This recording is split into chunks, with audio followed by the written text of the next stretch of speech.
Have you ever witnessed a mother breaking a single, stale croissant into 3 uneven pieces, keeping only the crumbs for herself so her children could feel the illusion of fullness? Thomas, a 41-year-old architect who had designed the city's tallest skylines, had never truly seen the ground level until that freezing Tuesday evening in the Boston Public Garden. Perched on the edge of a frozen iron bench, Elena held a small paper bag as if it contained gold, while her children, Leo and Mia, watched with eyes widened by a hunger no child should ever know. He watched from the shadows of the weeping willows as she distributed the food with trembling hands, offering them the sustenance while her own stomach roared in silent protest. In that suspended moment, the steel beams around Thomas's heart finally gave way. Stay until the very end of this story to discover how a simple, silent observation transformed 4 broken destinies into a masterpiece of redemption. Thomas walked through the winding paths of the public garden just as he had done every twilight for the past 3 months. His handcrafted Oxford shoes crunched against the thin layer of frost that coated the pavement, while the December wind whipped through the bare branches of the elms, painting long skeletal shadows across the snow. He kept his hands buried deep within the pockets of his charcoal wool coat, his posture rigid and his cashmere scarf providing little warmth against the chill that emanated from within him. It was a stark contrast to 6 months ago, back when his wife Sarah was still alive and the world had colour. Sarah had passed away in August, leaving a silence in Thomas's life that was louder than any construction site he managed. For 41 years, Thomas had built his reputation on structural integrity, on calculating loads and stresses, yet he had never learned how to bear the weight of his own solitude. Sarah used to tell him, "Thomas, you build walls to keep the world out, but one day you'll need to build a door to let the light in." Now, honouring the ghost of her advice, Thomas wandered among the tourists, the street performers, and the late-night commuters. He observed them with the clinical detachment of a scientist looking through a microscope. The hum of the city traffic on Arlington Street surrounded him, but it did not touch him. He felt like a silhouette drawn on a blueprint, present but two-dimensional. That Thursday evening the air carried the heavy, metallic scent of incoming snow mixed with the faint aroma of roasted chestnuts from a vendor near the subway entrance. Thomas paused by the frozen lagoon, where the swan boats were long gone, replaced by a stillness that mirrored his soul. He closed his eyes for a fleeting second, trying to grasp a feeling, a memory, anything other than the numbness. His mind drifted to the sterile white walls of the hospice care. Sarah's hand, feeling like fragile parchment in his, her voice whispering that he needed to stop designing buildings and start designing a life. He had inherited a legacy, a firm, and a bank account that most could only dream of. Yet none of it could fill the abyss that greeted him every morning in his empty brownstone on Beacon Hill. He opened his eyes and resumed his ritualistic walk toward the quieter, darker side of the park, where the gas lamps flickered with a ghostly glow. He craved the silence, even though that very silence was slowly dismantling his sanity. His grief counselor had told him that healing is a non-linear architectural process, but Thomas didn't know how to lay the foundation when the ground beneath him felt like quicksand. As he turned the corner near the statue of Washington, a flash of movement caught his peripheral vision. On an isolated bench, partially obscured by the thick trunk of an oak tree, sat a young woman with 2 small children. The first thing that struck him was the sheer exhaustion etched into her posture. Her shoulders were slumped forward, protecting her chest, her spine curved in a bow of defeat. She wore a thin, navy blue trench coat that was woefully inadequate for the New England winter, and a knitted grey scarf that looked frayed at the edges. The children, a boy of about 9 and a girl much younger, were dressed in layers of mismatched clothes, clean but clearly worn thin by time and hardship. The woman held a crumpled bakery bag on her lap, and with a plastic knife she had likely saved from a cafeteria, she was dividing the contents with surgical precision. Thomas slowed his pace, his instincts on high alert, without knowing why. There was a solemnity to the scene that anchored him to the frozen path. He watched as she placed the larger portions on napkins for the children, a piece of bread for the boy, a slightly larger piece for the girl, and kept only the crusts for herself. The children ate with a ravenous intensity, while she merely nibbled on a crumb, her hands shaking not just from the cold, but from a weakness that Thomas recognized as profound hunger. Thomas stood, paralyzed, 10 yards away, hidden by the deepening twilight. The woman hadn't noticed him. Her entire universe was focused on her children, ensuring they swallowed every morsel. The boy, whose hair was a messy mop of curls, whispered something to his little sister that made her giggle. It was a small, fragile sound, like a bell ringing in a tomb, but it was real. Thomas felt a tightening in his throat, a physical constriction he hadn't felt since the funeral. He remembered Sarah's favorite saying, "When you see a crack in the pavement, don't step over it, plant a flower." For decades, he had stepped over everything, a man of steel and glass who avoided the messy, organic nature of human suffering. He had built skyscrapers that touched the clouds, but had never touched the ground. But now, standing witness to this intimate act of survival, the concrete around his heart began to fissure. The woman looked up at the slate-grey sky, her breath forming clouds in the frigid air, and Thomas saw the shimmer of unshed tears in her eyes. They weren't tears of self-pity. They were the tears of a general who knows the supplies are out and the winter has just begun. He almost turned away. He almost walked back to his heated leather seats and his climate-controlled life. But then the woman swayed dangerously, her hand flying to her temple. The children froze, the boy grabbing her arm with a maturity that broke Thomas's heart. Thomas saw her force a smile, a painful grimace meant to reassure them, masking the vertigo that was threatening to topple her. He took a deep breath, the cold air burning his lungs. He knew, with an architect's intuition for structural failure, that a collapse was imminent.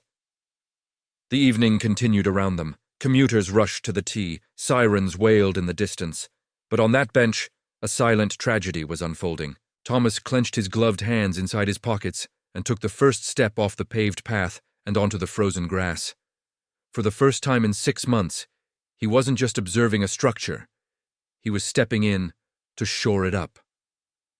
Thomas approached the bench slowly, his heart hammering a rhythm against his ribs that drowned out the city noise. He didn't know the script for this interaction.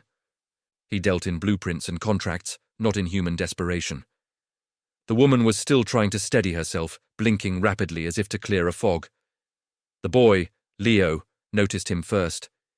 He stiffened, placing himself slightly in front of his mother, his eyes narrowing with the defensive glare of a child who has learned that strangers usually mean trouble. Thomas cleared his throat when he was a respectful distance away. The woman snapped her head up, and even in the dim light, Thomas was struck by her eyes, large, expressive, the color of autumn leaves, filled with exhaustion but burning with a fierce, quiet dignity. Her face was delicate, high cheekbones casting shadows on her pale skin, emphasizing the hollowness of her cheeks. Thomas searched for words that wouldn't sound like charity or pity. Finally, with a voice that was rustier than he would have liked, he said, "Excuse me, ma'am. I apologize for intruding, but are you all right?" Elena stared at him, her mind racing to categorize the threat. She had been a head pastry chef once. She knew how to read customers, how to gauge intent. This man, with his expensive coat and polished shoes, looked like the investors who used to frequent her old bakery. He didn't look dangerous, but he looked powerful, and power was dangerous to people with nothing. She straightened her spine, pulling the thin trench coat tighter.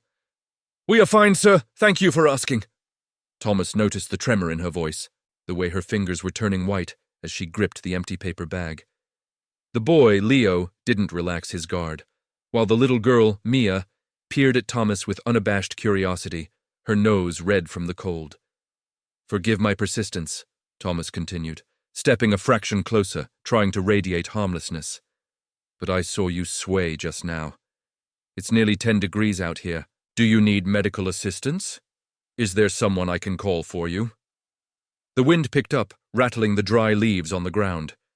Elena shook her head, maintaining the polite veneer she used to wear like armor when dealing with difficult clients. "Truly, sir, it was just a moment of dizziness. We are waiting for our ride. My husband is on his way." It was a lie, and they both knew it. Thomas saw the flicker of pain in her eyes when she said the word husband. He wasn't a religious man, Sarah had been the believer, but he respected the faith it took to lie to protect one's dignity. He stood there, feeling the absurdity of his own wealth. He had 3 empty guest rooms and a heated garage, and here was a family, freezing on a park bench. "When was the last time you had a warm meal?" he asked, dropping the pleasantries. It was blunt, perhaps too blunt. Elena looked down, shame flushing her pale cheeks. Leo clenched his small fists, wanting to shout at the stranger to go away, but his stomach grumbled loudly, betraying them all. Mia looked up at her mother, then at the man. "We ate lunch," Elena lied again, though her voice was barely a whisper. Thomas sighed, running a hand through his graying hair. He was about to offer them money, to hand over the cash in his wallet and walk away, when the situation spiraled. Mia, who had been swinging her legs, suddenly stopped. She began to cough, a harsh, barking sound that didn't stop. Her breathing turned into a high-pitched wheeze. "Mia!" Elena cried out, dropping the bag and turning to her daughter. The little girl's face was turning a terrifying shade of red, then pale. Her eyes rolled back, and she slumped sideways against her mother. "Mia! Mia, breathe!" Elena screamed, panic shattering her composure. "It's the asthma. It's the cold. Oh God, not now!" She fumbled in her pockets for an inhaler, shaking it desperately. But when she pressed it to the girl's lips, nothing came out. It was empty. "She can't breathe! Help me!" Leo shouted, his brave facade crumbling into tears. Thomas didn't think. The architect in him, the man who solved structural crises, took over. He dropped to his knees on the frozen ground. "Let me take her. My car is right there at the curb." "No, I can't. Elena was hyperventilating, clutching her daughter's limp body. "She needs oxygen. Now!" Thomas barked, his voice commanding. "We are going to Mass General. It's 5 minutes away." Elena looked at him, her eyes wide with terror. The choice was between fear of a stranger and the death of her child. She nodded, a jerky, desperate motion. Thomas scooped Mia up in his arms. She was terrifyingly light, like a bird made of hollow bones. "Follow me! Run!" He sprinted toward the Arlington Street exit, ignoring the burning in his legs and the icy air in his throat. Elena grabbed Leo's hand and ran after him, her boots slipping on the ice, her heart tearing in two. Thomas reached his black Range Rover, unlocked it with the remote, and yanked the back door open. He placed Mia gently on the leather seat. Elena scrambled in beside her, pulling the girl onto her lap, while Leo jumped in the other side. Thomas vaulted into the driver's seat, the engine roaring to life. He peeled away from the curb, cutting off a taxi, his hand slamming on the horn. As he wove through the Boston traffic, running a red light on Boylston Street, none of them knew that this frantic, terrified drive was the bridge between two worlds that were never meant to collide. The interior of the Range Rover was a cocoon of warmth and the smell of expensive leather, a stark contrast to the freezing reality they had just escaped. Elena was rocking Mia back and forth, whispering frantic prayers in a mix of English and Italian. "Respiri, amore mio." Just breathe. Please breathe. Thomas glanced at the rearview mirror, his face set in a grim mask of determination. "Hang on. 2 minutes. We're almost there." He navigated the labyrinth of Boston's streets with aggressive precision. He knew the emergency entrance to Mass General Hospital intimately. He had spent the last month of Sarah's life parking in that very garage. They screeched to a halt in the ambulance bay. Thomas didn't wait for permission. He jumped out, shouting for help before his feet even hit the pavement. "Respiratory distress! Child! 5 years old!" Nurses and orderlies swarmed the car. Elena was pulled out, clutching Mia's hand as they transferred the little girl to a gurney. Thomas watched as they wheeled her through the sliding glass doors, the white lights of the hospital swallowing the small family. He threw his keys to a valet, who looked startled but compliant, and ran after them. Inside the chaos of the ER was a wall of sound, beeping monitors, crying babies, the PA system droning names. Thomas found Elena standing near the intake desk, trembling so violently she looked like she might shatter. The receptionist was asking for insurance cards. I don't have it on me. It expired," Elena stammered, tears streaming down her face. Thomas stepped in, placing a heavy hand on the counter. I will cover it. Everything. Private room, the best respiratory specialist you have on call, now. He slapped his platinum card on the desk. The receptionist looked from the disheveled woman to the authoritative man in the wool coat. She recognized the look of money. Of course, sir. We need a name. Thomas Sterling, he said. Just get them in. Hours bled into one another. The waiting room was a purgatory of grey carpet and muffled television sounds. Thomas sat in a corner watching Elena. She was sitting with Leo, stroking the boy's hair as he slept fitfully with his head on her lap. She looked utterly spent, a candle burned down to the wick. When the doctor finally emerged, smiling tiredly, the relief in the room was palpable. She's stable. Severe asthma attack triggered by hypothermia and a respiratory infection. We have her on nebulizers and steroids. She needs to stay for a few days for observation, but she will be fine. Eleanor let out a sob that sounded like a laugh, covering her face with her hands. Thomas felt his own shoulders drop 3 inches. Later, in the hospital cafeteria, Thomas placed a steaming bowl of soup and a sandwich in front of Elena. Leo was upstairs, refusing to leave his sister's side, curled up in the chair next to her bed. Eat, Thomas commanded gently. You can't help her if you collapse. Elena looked at the food, then at him. She picked up the spoon, her hand shaking. The first mouthful seemed to revive her. She ate with dignity, but quickly. Thomas watched her, sipping a black coffee. Thank you, she said finally, wiping her mouth. You saved her life. I don't know how I will ever repay you. I have nothing. I don't want payment, Thomas said quietly. I want to know how you ended up on a bench in December. Elena looked out the window at the darkness. She took a deep breath, and the story poured out of her like a broken dam. She told him about her life before. She had been a pastry chef, owning a small but beloved bakery in the North End. Her husband, Marco, managed the finances, or so she thought. He was charming, she said, her voice bitter. Everyone loved Marco, but he had a vice, gambling. He leveraged the bakery, our home, everything. When the loan sharks came, he ran. He left in the middle of the night 3 months ago. The bank took the house. The landlord took the bakery. They froze my accounts because my name was on the loans too. I have no credit, no references, and with 2 kids, no one will hire me for the hours I need. She looked at Thomas, her eyes defying him to judge her. We've been in a shelter, but it's dangerous. Drugs, violence. I thought we could sleep in the bus station tonight, but security kicked us out. I failed them. You didn't fail them, Thomas said firmly. You are holding up the sky for them. He thought of his empty brownstone. 4 floors, 5 bedrooms. A kitchen that hadn't seen a cooked meal in 6 months. It was madness. It was illogical. It broke every rule of self-preservation he had ever lived by. Elena, Thomas said, leaning forward. I have a house on Beacon Hill. It's too big for one man. I have a guest suite on the 3rd floor. It has a separate bathroom, a small sitting area. I want you and the children to stay there, until Mia is recovered, until you get back on your feet. Elena stared at him. Sir, Thomas, you don't know us. We are strangers. Why would you do that? Because, Thomas said, his voice cracking, my wife died in August, and since then I have been a ghost. Tonight, helping your daughter. It was the first time I felt alive in months. You wouldn't be a burden. You would be doing me a favor. The silence in that house is killing me. The vulnerability in his admission disarmed her. She looked at his grey eyes and saw a mirror of her own grief. I can't pay rent, she whispered.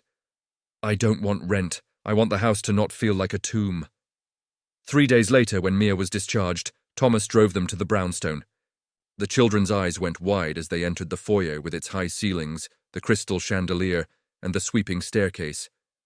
It was a palace compared to the cramped shelter cots. This is your room, Thomas said, opening the door to the guest suite. He had spent the last 2 days having it cleaned and stocked with new bedding. He had even bought a few toys, Legos for Leo, a stuffed bear for Mia, and placed them on the beds. It's huge, Leo exclaimed, bouncing on the mattress. Mia hugged the bear, burying her face in its fur. Elena stood in the doorway, overwhelmed. Thomas, it's too much. It's just a room, Thomas said, turning away to hide his own emotion. Dinner is at 6. I ordered pizza. The weeks that followed were a slow, cautious dance of adjustment. If you are enjoying this story of hope and second chances, please take a moment to subscribe to our channel. Leave a comment below with the word hope if you believe that kindness can change the world. Your support helps us tell more stories like this. Thomas went to work early, managing his firm, but for the first time he found himself checking the clock, eager to return home. The house had changed. The smell of stale air and dust was replaced by the scent of laundry detergent and something else. Something warm and yeasty. Elena insisted on cooking. It was her way of paying him back. She took over the kitchen, a high-end chef's paradise that Sarah had installed but rarely used. One evening, Thomas came home to the smell of cinnamon and caramelized sugar. He followed the scent to the kitchen. Elena was there, covered in flour, kneading dough with a rhythmic, powerful motion. She was humming softly. On the counter sat a tray of perfectly golden brioche buns and a cooling rack of intricate pastries. I didn't mean to make a mess, she said quickly, wiping her hands on her apron when she saw him. Baking is how I think. It helps me focus. Thomas walked over and picked up a bun. He took a bite. It was light, airy, and tasted like heaven. It tasted like memories of a time when he was happy. This is incredible, he said, genuinely shocked. Elena, this isn't just baking. This is art. I was a pastry chef, she reminded him with a sad smile. It's the only thing I know how to do well, but without a kitchen, without customers. It's just a hobby now. Thomas looked at her, then at the pastries.